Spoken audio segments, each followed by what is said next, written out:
यानी इस देश के लोग अपने टेलीफोन पर, यूट्यूब पर क्या देखते हैं, आपकी बेटी, आपकी पत्नी, आप स्वयं, आपका बेटा ब्रॉडबैंड पर, यूट्यूब पर, टेलीफोन पर क्या देखते हैं, क्या सर्च करते हैं, उस पर भी मोदी सरकार नजर रख रही है।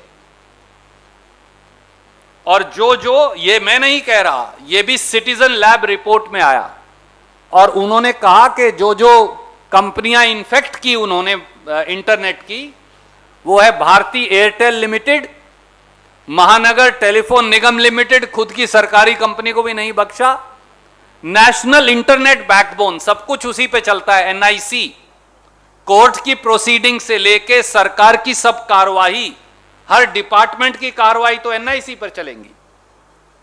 Hathaway cable internet, Star broadband services, Atria convergence technologies private limited, ये कागज भी मैं आपको रिलीज कर रहा हूं, ये सब भी इन्फेक्ट हो गया। और आज भी मोदी सरकार झूठ बोल रही है।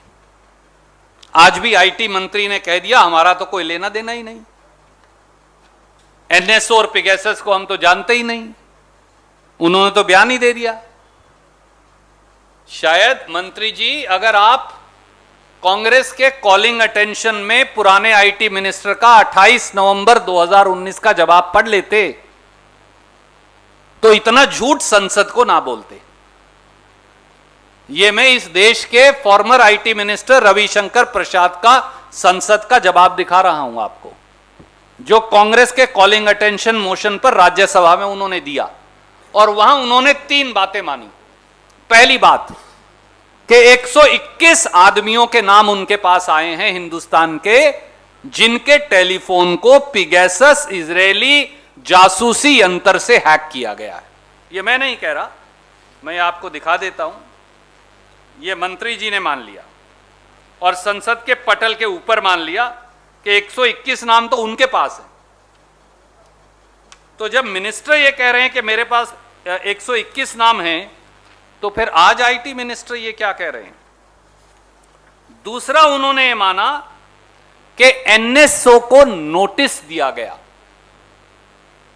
नवंबर 2019 में, यह भी उन्होंने मान लिया।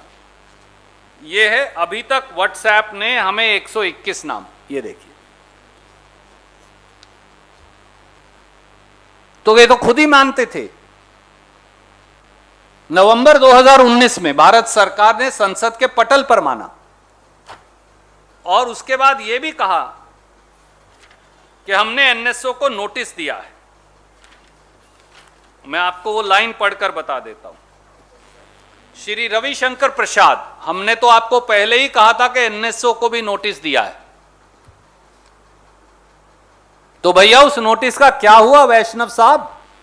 या आपको सरकार बता नहीं रही? नए नए आईटी मिनिस्टर बने हो, आप कह रहे हो हमारा पिगेसस के बारे में जानकारी नहीं, आपके मंत्री कह रहे हैं 121 नाम है, हमने तो एनएसओ को नोटिस दिया है। अब कौन सा मंत्री झूठ बोल रहा है? पुराने वाला झूठ बोल रहा है या नया वाला झूठ बोल रहा है?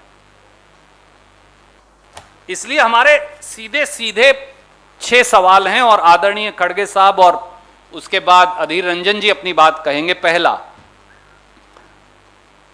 Is spying on India security forces, judiciary, cabinet ministers, opposition leaders including Shri Rahul Gandhi, journalist and other activities through a foreign entities spyware, not treason and A inexcusable dismantling of national security. क्या हिंदुस्तान में मुख्य चुनाव आयुक्त, विपक्ष के नेता समेत श्री राहुल गांधी, खुद के कैबिनेट मंत्रियों, पत्रकार साथियों, एक्टिविस्ट और इन सब की जासूसी करवाना अगर देशद्रोह नहीं और राष्ट्रीय सुरक्षा से खिलवाड़ नहीं तो क्या है? दूसरा सवाल, क्या 2019 के लोकसभा चुनाव से पहले और उसके बाद प्रधानमंत्री श्री नरेंद्र मोदी जी और उनके गृह मंत्री अमित शाह जी और उनकी सरकार जासूसी करवा रही थी?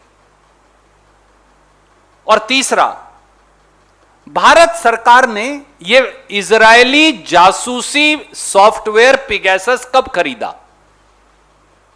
क्या इसके लिए होम मिनिस्टर अमित शाह जी ने अनुमति दी या प्रधानमंत्री जी ने अनुमति दी?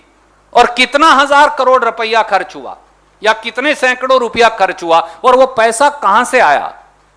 चौथा, अब यह साफ है कि अप्रैल मई 2019 में, यह देखिए, यह सर्ट इन की रिपोर्ट है, भारत सरकार को इस सॉफ्टवेयर की जानकारी थी।